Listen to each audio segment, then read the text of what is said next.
I go, my dog, when I talk about it, when my mother, you're not so Jimmy. I got my Jufro. The Yoga Kaka and the fair with your but and the Yamino, Jufret, TK. At the fair, to carry back again. Now do make a care with your nine. Laying a bob out. The cars we enjoy la Purua to cancel. Oh, if you are my daughter, I want. You obey out. I reckon one lady. You open a judge, but you have more than a sorry. Like when you back way. I didn't know when I'm a shaman. Then you don't know. To with your two both at about a feet. I pick bay. Go by my man. Like I let the festival. Like breaking back belly. My fighting Peru. My angel. May to Caracobe, to comedy, never. Virginia to the camp. And everything up past our Luciano. I just tried to Gaturi. That I'm back way. Because it's open comedy. I have let Silla. There, I'm our man, you better. Ah, can you hear Namio? I can have that way, Baniba, a fragile magi, the geology, to play a banicho go. You say, I'm in our way. I'm in fact,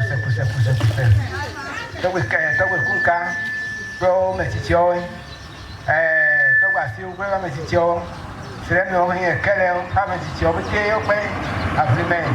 I'm by all the cat. I'm saying, I'm ready. A fragile magi, Major, you.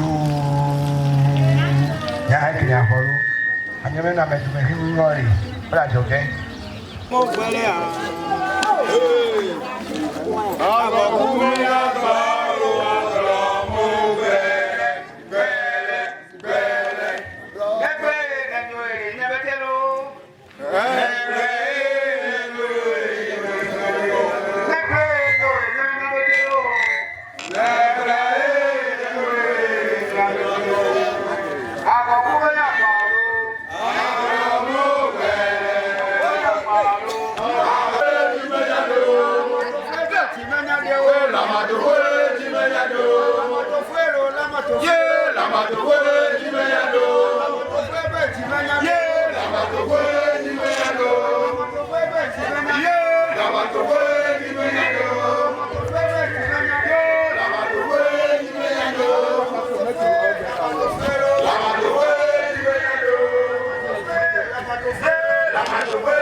We, the chiefs and people of Kpedze Sreme, Kpedze Todze, Kpedze Anoe,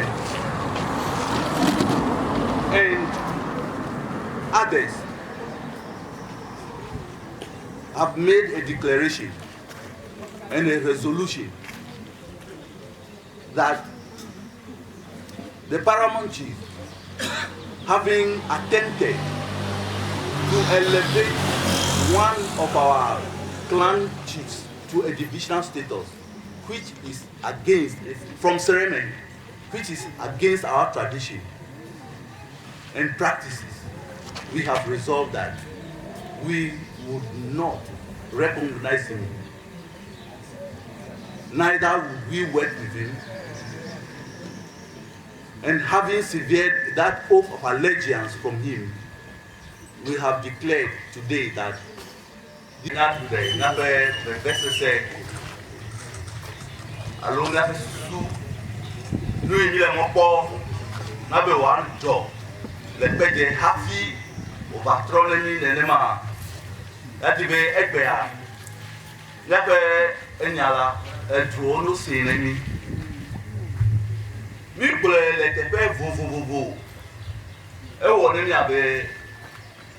il va le l'homme le dou yata titi opea on the division and the dollar. Let me then prepare la peña. Et après, tu peux me dire, et quand tu as fait, ne Sreme du corps, et Todze du corps, Anoe du corps, tu as fait fier au dit, Torgbe quel est, et Sreme, tu as fait fier. Torgbe okunka atolia ni Todze o pefia. Torgbe Kpedze adelia ni Anoe o pefia. Le nyatepema labe ebo eta enelia ni Kpedze aflima. Epa metichi yo ke po ke ni nyatepeji no lawa. O le nyame eyoyo te.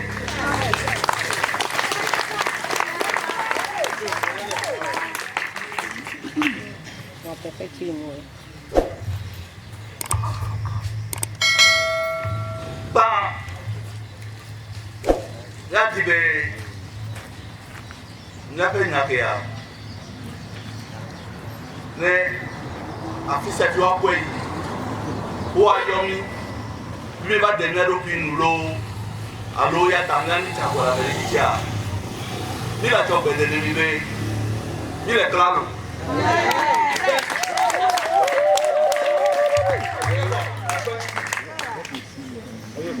Venez pour 20 000 €. On ne va pas bon 10 000 €. Le cas où 10 000 €.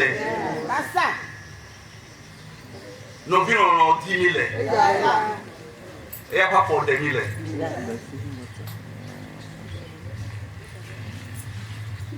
Et il y a et comme après blabla bien les amis Kpedze bien les amis bien y a qui comme t'as des on pour là elle fait wo la télé n'a qui dit ta phrase mais data on est né nous blâmons nya on est ici est bébé Kpedze asu elle est egbe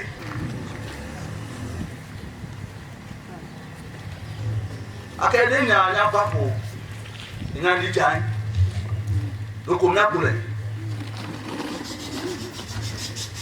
e ta mi le nya papa ji gloro egbe e ja ko je ko me ko yen sue nti papa nya ro nsu ele ko nye ah mi no ai ko ya afeto ma kinya gbe nya mi le yo me ko sikuma ge ma yi me la nya yu ebe fiaga Torgbe Atrisdom atolia abane ko nwo ko mane Kpedze fi asuso be Kpedze Sreme Torgbe sa de ka ko yo be kuma ni gbe ya ye ila yu do den go be yo cho su ko de ka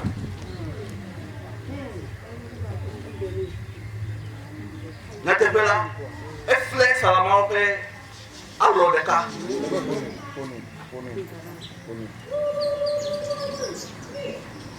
nde se de ke Kpedze fi asuso wo la o wo biti e ko sikumala e to yi bana onya be enu ele ta do ra ele yi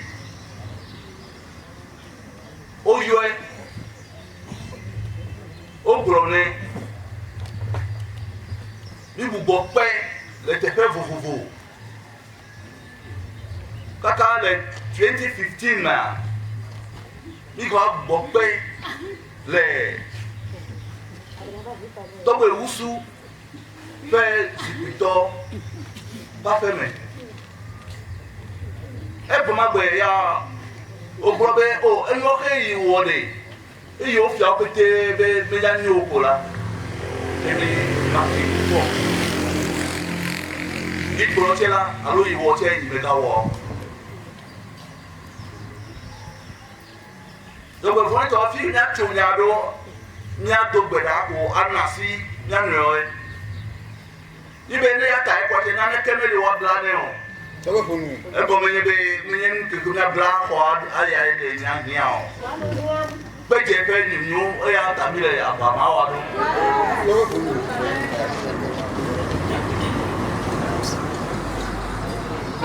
Eyi Kpedze asi e ko. Apale bubu ko van robe, apale ma ke robe, na ku de ko abe de ko wa. Yi ka tro yo susu ta ko ko nye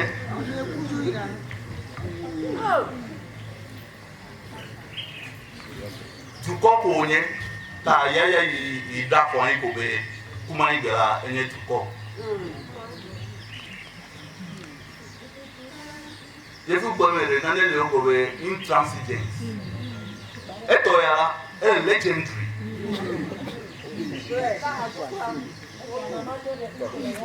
le femere ogo e ya to ya mo bi ame jopo e wo itu wa ko nya lebe e cho trele ni cho ka trele dikrito e go anu apun e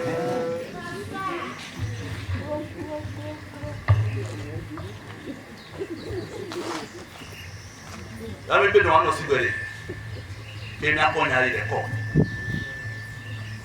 in the court. You are resolution. You learn your time. And you are giving me people in the court. What are the owner Regional House of Chiefs? Mina Ministry of Chieftaincy and Religious Affairs. Mina Bane. Kosi kuma Todze oga na ba ndo Torgbe yuri be enyo e badu yo ba be e controlao enya baile na yo to nga ba be yes yo ko na pe enyao take endudo ya la o me po ba durego. Ẹ̀dá yẹn kò tẹ́ ihe gbọ́mọlẹ̀ n'ẹ̀mí ẹgbẹ̀rẹ̀ ẹ̀là àbànàjì n'akọ na ẹ̀nàjìjọ dọ́wàlá o bẹ́ẹ̀ apá kẹ̀kẹ́ lẹ ti ìyẹn ti tẹ̀lé lẹ́mà wọ́n ti dẹ̀gbẹ̀ páyì lẹ ẹ̀yà mẹ́ àmì sàmà sẹ̀.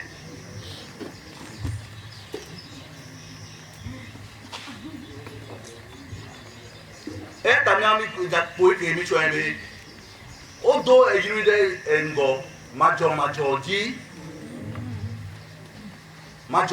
ji eyata ne kosi mani gbogbo yuri va epe no pe le Sreme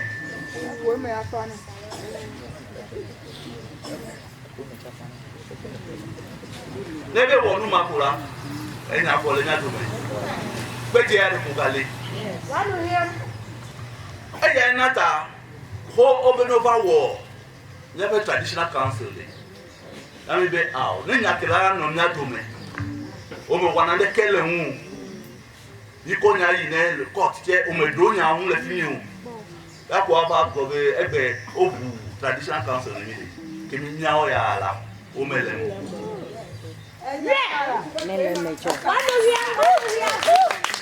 enya ko le to come ne obe wa do traditional council ni ya wa me ton obe ya yo me le mo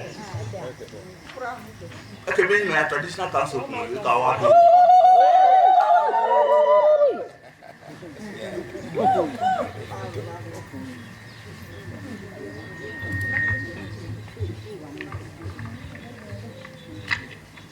eya na tabi ka gbogbo ere court mi bana court e nyabe traditional council ko no do de no da si weji ele gbanela edo obo edo regional house of chiefs edo ministry e da lege aka ime ya nkata watampe vraiment encore des bédos, alors Kpedze. Et après, il y a quelqu'un qui est venu là. Et quand il choque, on doit voir pour chaque cancer. Que nous avons défini quoi là. Et nous banque de l'ennemi là. Que nous avons mis à l'école ici.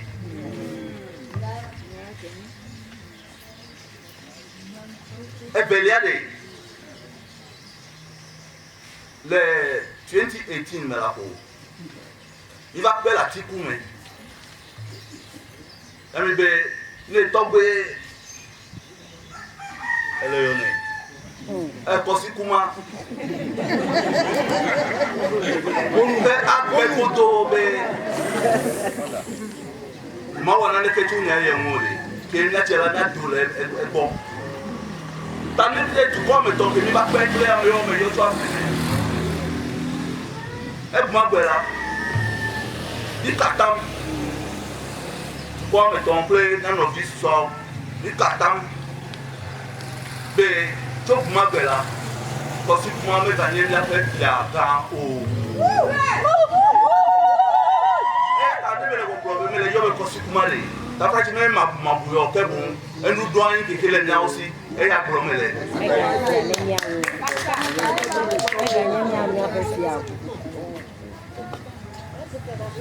Mi toi quoi? Mi tatou, c'est dit. Vous savez, nous avons comme tous les commentaires.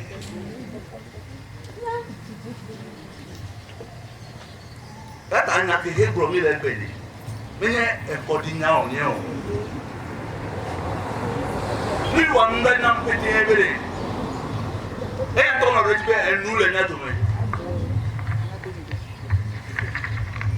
Nous les nets, c'est là qu'on va voir les corps.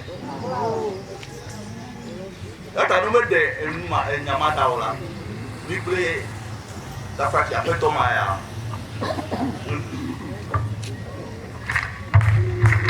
Ne Kpedze, elle est one node. Que nous avons tout quoi maintenant, il faut pas me dire que nous avons tout appelé. C'est nous avons attendu les nègres. Oh nous là, pas ça. Laisse faire la gueule, la gueule. Pourquoi? Elle a regardé les personnes pour les faire. Elle fait la poule. Les personnes qui ont regardé, il y a tout. Le bocho comme il dit, mais il y a un petit papa pour 10 000. Moi, je dirais Dieu. Oh, les mots faux. Oh, toi, nous les n'avons. Oh, toi, mais. Attends, ta frère, tu n'as pas de l'ennemi.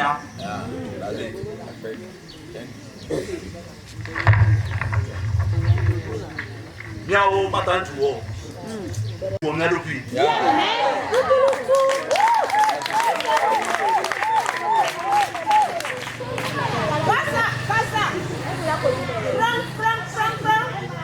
Attends, il y a des gens qui me bloquent, mais et nous vont dimanche après ton mawa. Ni beaucoup il est mété. Comment il bédé? Être les Sreme.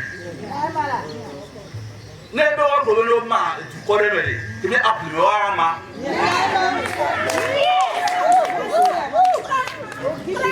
Appelle-moi le Sreme.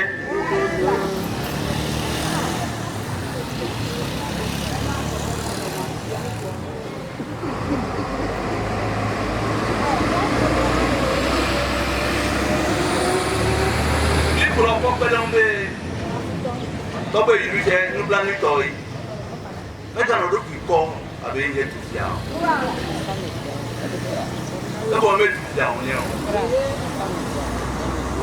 Là mais on mistake les. On m'a dit maman nous de play ou mal ko.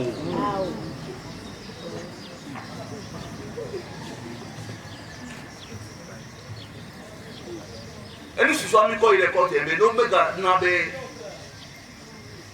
la traditional counselor de Nova Bunu. I'm a brother, et I know about Buncho. Tafiela, yo oja ko le court ji ne no mo wo ore ne nya ke me le o ta pepe de ni pepe le ni ti be ju ko pete ke me godo no nya bera oja ko le court ji Asa. ta le cho le court yo ore wa wa do nya un le court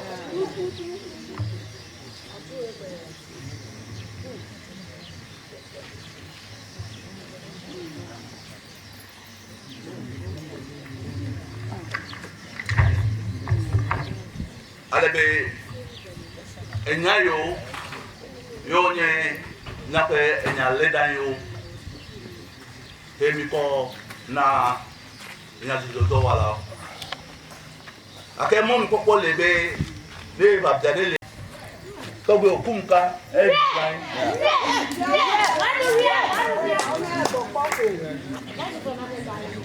togbe asio ele togbe tekremesi tepele fi Torgbe ba, que ya fait offre, elle est née demain. Kasa. N'enga Torgbe bubu delia. Watambia. Eh, what dem enemy, the car. Apenemi, ya wedo tomi.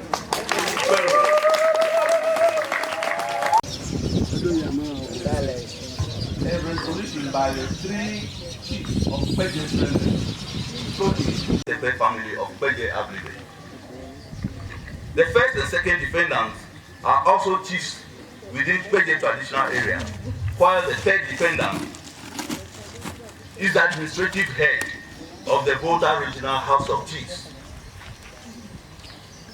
The plaintiffs aver that by virtue of their customary offices as chiefs, fiator, and head of family, they have a duty cast on them to uphold and protect the customs, tradition, and practices relating to status of chiefs within the Kpedze traditional area. The plaintiffs state that Kpedze traditional area is traditionally made up of 4 divisions, with each division having its own divisional chief. That the 4 lawfully recognized divisions of Kpedze traditional area since time immemorial are Sreme, Todze, and Anoe. That sometime in the year 2014, the first defendant against custom and tradition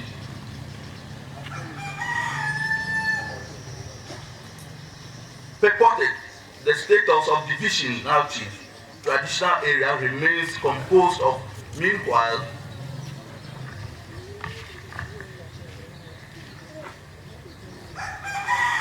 Kpedze only 4 divisions, the 5th divisional chief being a wrongfully elevated second defendant. That the first defendant lacked the requisite capacity and more also to have acted unilaterally in his purported elevation of second defendant to a divisional status. That the second defendant falsely stated on his chieftaincy declaration form, CD form, that he is a divisional chief of a non-existent Kumanyigbe division. In fact, Kumanyigbe is a clan within Sreme division of Kpedze. Yeah. That plaintiffs notified the Volta Regional House of Chiefs through the third defendant, who is chief administrative head of the Regional House of Chiefs, about the false declaration contained in the second defendant's CD form. Ahead and facilitated is yet to be the Volta Regional House of Chiefs went ahead and facilitated the wrongful gazette of the second defendant as a divisional chief. Meanwhile, the third defendant, upon the advice of the first defendant, refused to process the gazette of lawful divisional chief of Sreme division in the person of Torgbe 9, now deceased. The first and third defendants equally refused to facilitate the descent of Torgbe Wusu the sixth of Kumajibe clan of Sreme division. The plaintiffs averred that the Kpedze Traditional Council subsequently formed a committee of eminent chiefs to look into the circumstances of the second defendant's wrongful elevation to a divisional status. The said committee, upon investigating the matter, rightfully established that the second defendant's stool has all along been a clan stool and not a divisional stool. The committee accordingly urged the fourth defendant to liaise with the third defendant to correct the false declaration contained in the second defendant's CD form, but the first defendant is yet to comply. The plaintiffs state that credible information available strongly indicate that the Kpedze Traditional Council will be inaugurated very soon. This is in view of a public announcement made to that effect, that it would be a gross distortion of the customs, traditions, and usage of the area if the Traditional Council is inaugurated in the Kpedze traditional area. The second defendant's current falsified status as a division chief himself, not in attendance. The plaintiffs say that the second defendant will continue to hold himself falsely as a divisional chief against custom and tradition. If his correct status as a clan chief is not restored before the inauguration of the Kpedze Traditional Council, that the plaintiff state that in view of the above, it would be inimical to the maintenance of peace and unity and the general interest of Kpedze traditional area if the plaintiff's reliefs are not granted. So, the reliefs are that one, a declaration that the first defendant false unilateral and purported act of elevating the second defendant to a divisional status is null and void. 2, an order directed a second defendant to stop holding himself out wrongfully as a divisional chief. 3, an order restraining the defendants and their assigns from inaugurating the Kpedze Traditional Council until the second defendant, rightful status, is restored as a clan chief. This would include any other further orders as the Honorable Court may deem fit.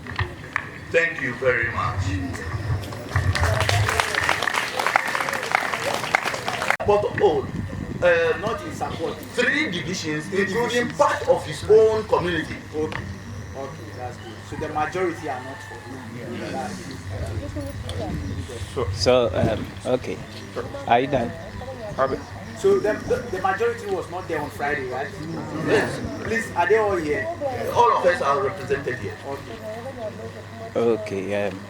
So, John, and then I'm asking for Gosa G8 TV. Nyato. All right. Matiana Petrona. No imagine manyanyebe hafi wado efia. Efia tola ni afia meyo pronamato mfiafiame. Le utomokata ameyo tena maho. Oho ononani pona de deux. Bon, majiro manyabe Kpedze pe akpososo eto koyo ke okpobe nuya ke nyanovie wo omowere emoni Todze de akpamade odumoto do pogome le dodomo mo nyemonya be biabia mako Lego mereko mako maja ogoma akora ma tetensena. Yes. Obodo bo adofia abele ogbre ya efia dola o le kon. Afeto ke o chof fiebe atenye etu Paul edu kisia. On me pray avec tout confiance. Nous pray avec Samefia. Elle est fait d'oa avec Samefia.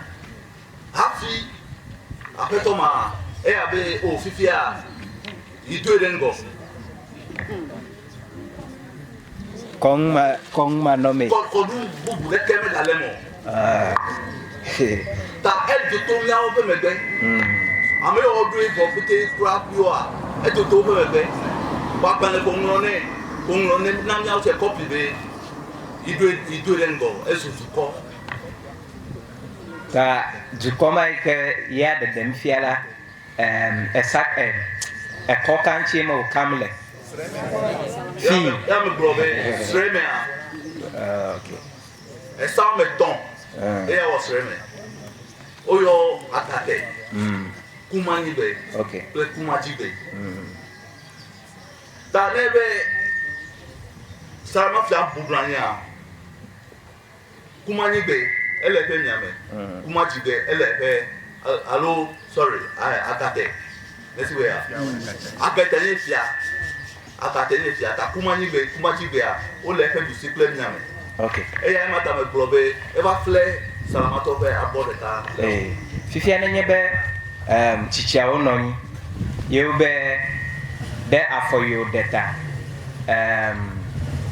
You therefore afone meganya efia.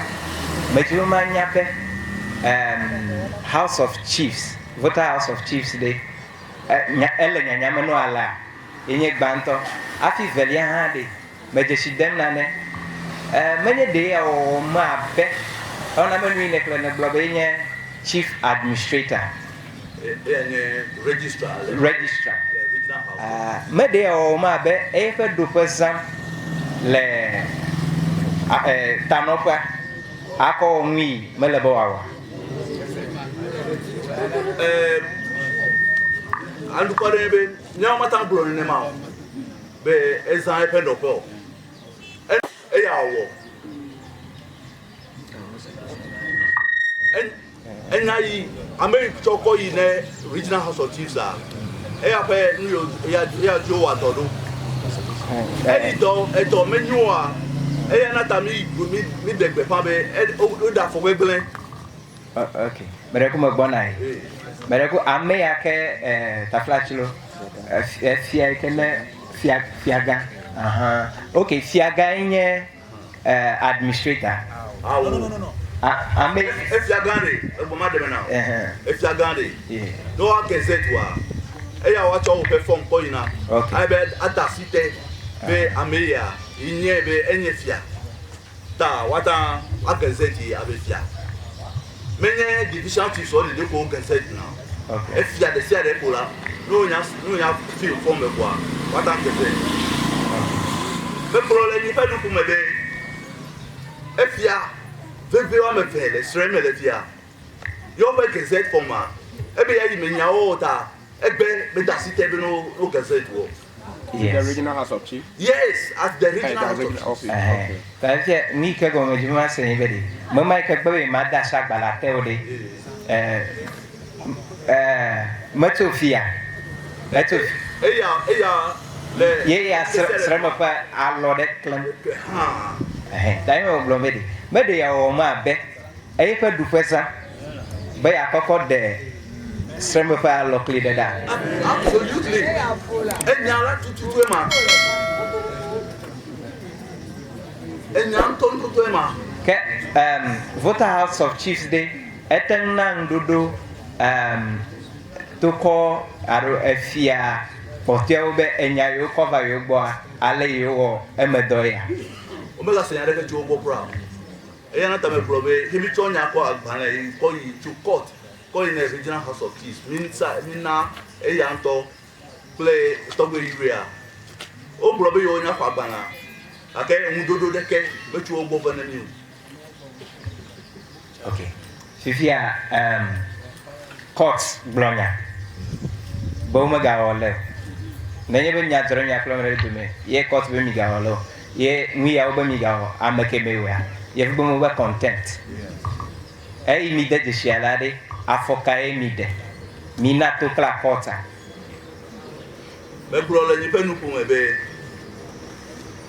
in choma over inauguration ma eya ona mo mi go bi ko je sibe onya run in contempt of court ta fi happy netan hold we contempt of court ta ni ka kalefia emi de pe pana mi gbele ya echo ni ma formula la pe nya ni ga bu record the court ni se me ni da be enu e ba jole pe je ni ni mi ato emi nwa no bro ni yo akpe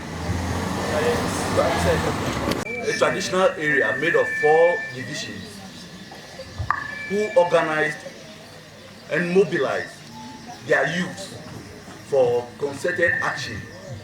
They are now divided, automatically affects development, because as they say, in unity there's always strength. When you are divided, you are dispersed. So that alone affects development. Now, to the extent that Kpedze Sreme is that close to Ablement, where, as it were, the paramountcy, any plan of development normally are initiated from among these chiefs, because they consult, they collaborate with one another in all matters of development.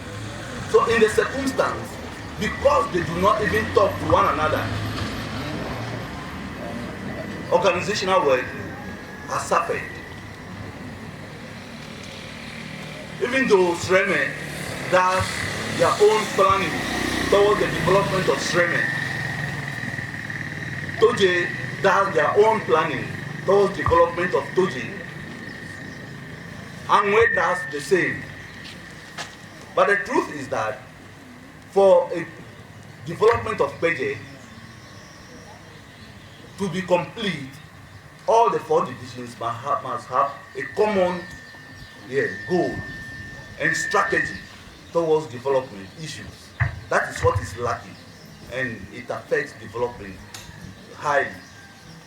So what will be your appeal to this, to government and regional House of Chiefs and National House of Chiefs on this issue? We have appealed that to the extent that one unit of the land of Sreme has been taken away, they should reverse it. In fact,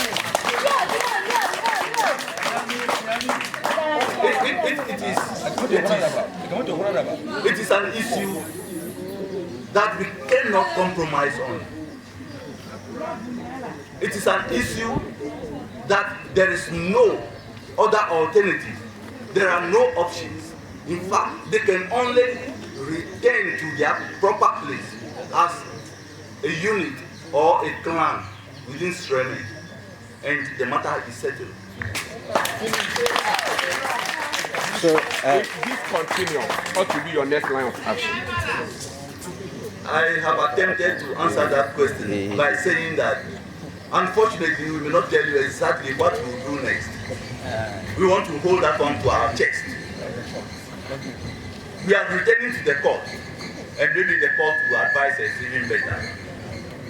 Now, I want to ask, you said, is it Ablement? No. Ame Udunafia. Yenyefika Ablement.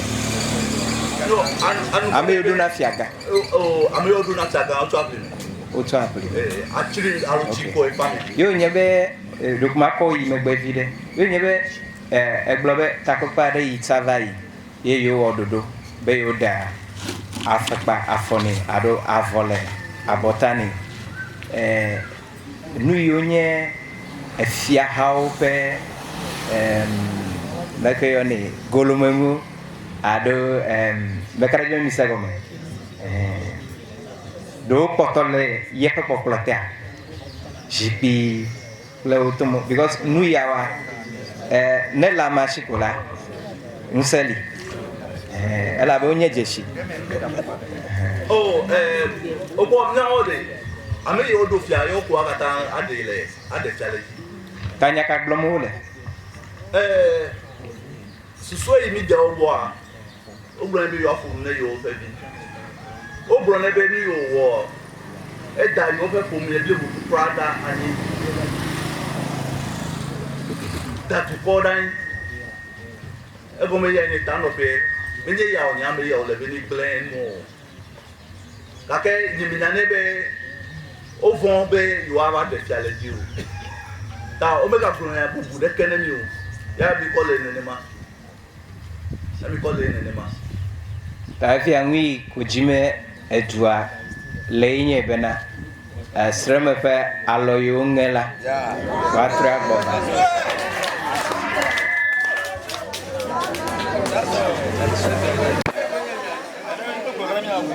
obo me probe yuba okonu be na mi to lete ekonu ma na ma ta da fora fopa na o da da fopa la fone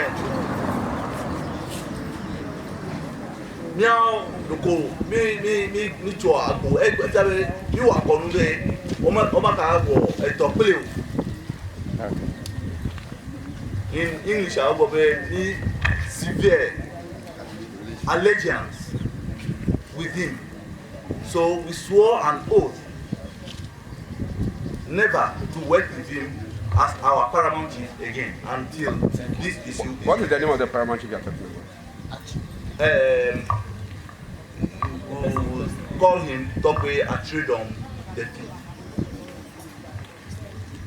But today we don't recognize him as such, so we find it difficult calling him Torgbe Atrisdom. So until writing is done, you will not be alleged to me. Never. Never. We will not. We will not. We, the chiefs and people of Kpedze Sreme, Kpedze Todze, Kpedze Anoe, and others have made a declaration and a resolution that the paramount chief, having attempted to elevate one of our clan chiefs to a divisional status, which is against, from Sreme, which is against our tradition. And okay, let's so go. I wish to state and establish that until the reversal of the status of this man, we will never work with him. He, Torgbe Atrisdom the Fifth, as our paramount chief. Neither will we recognize him as our paramount chief until the right thing is done.